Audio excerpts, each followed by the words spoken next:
Hello and welcome back to the Deep Dive. Today, we're diving into something a little different, maybe even unexpected.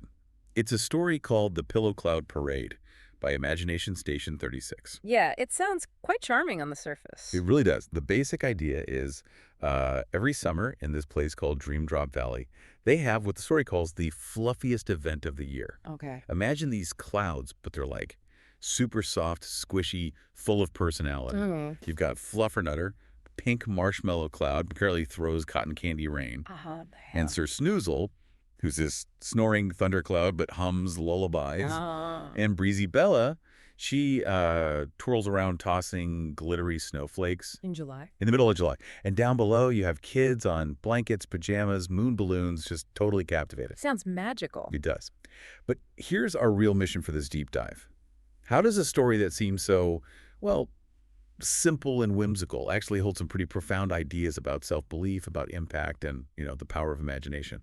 That's the fascinating part, isn't it? It's this intriguing source, looks lighthearted, but there's a surprising depth there. And I think it offers some really core lessons, actually. Lessons for anyone, really, who's looking to make an impression, maybe feels a bit small or unsure to start with. Okay. Because our main character here is Tiny Nimbus. He's literally described as the smallest cloud ever.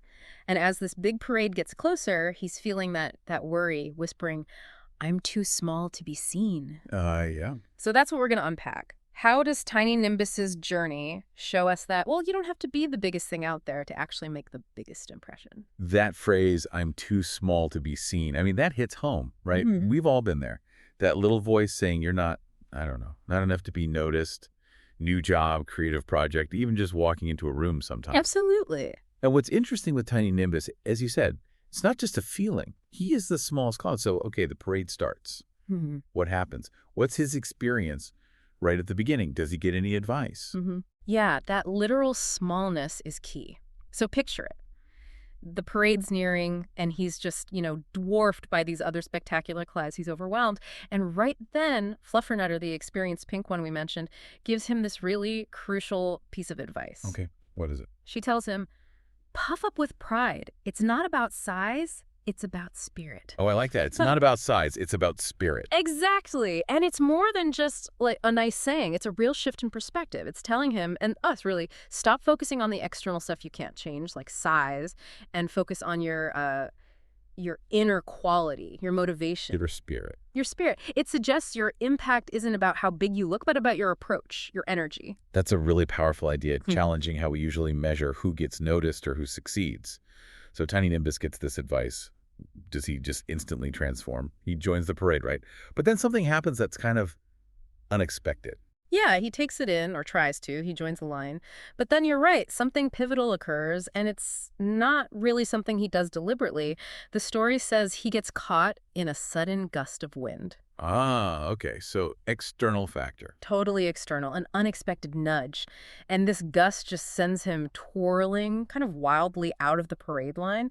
And purely by accident, this twirling takes him right into a rainbow. Oh, And what's so interesting is that his big moment, his transformation, it doesn't come from some big plan he made. It comes from this unforeseen interaction, a bit of serendipity. which happens in life, right? Well, Those unexpected moments. absolutely. Sometimes they're the biggest catalysts, And the result is pretty spectacular in the story, isn't it? It says he lights up. like a glowing jelly bean. Yes, a glowing jelly bean. And the crowd below, who were already into the parade, they gasp, they cheer. They shout, "Look, it's a shooting star cloud." Incredible.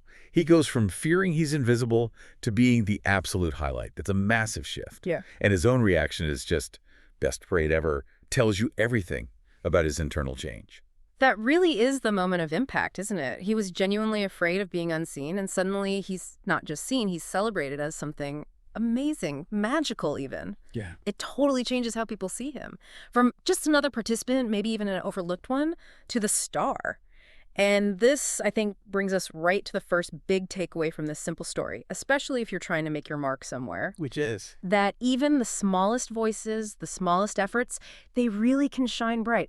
Tiny Nimbus didn't try to be the biggest. He just kind of went with the flow, that accidental twirl, and boom, spectacle. Exactly.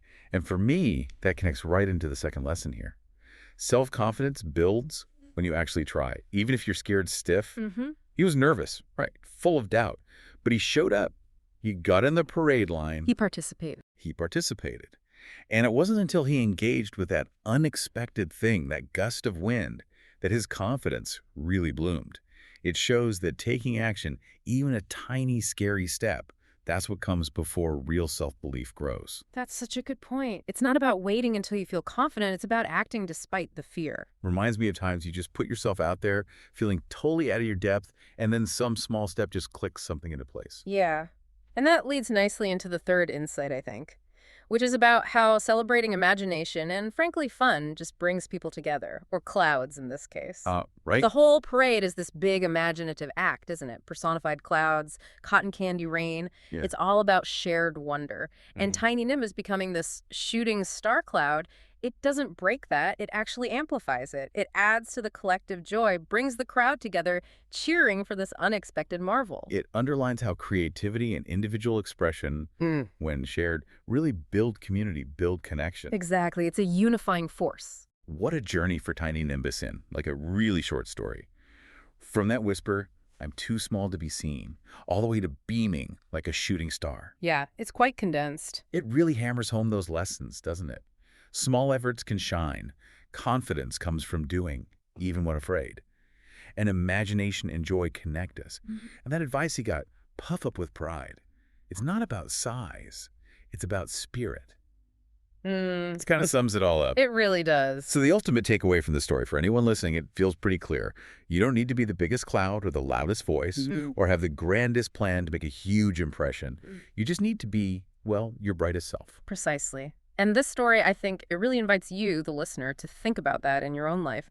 You know, if Tiny Nimbus lit up like a jelly bean just by accidentally twirling into a rainbow, well, what unexpected rainbows might be out there for your seemingly small efforts? What moments could turn your attempts, even the ones you feel are too small, into your brightest impressions?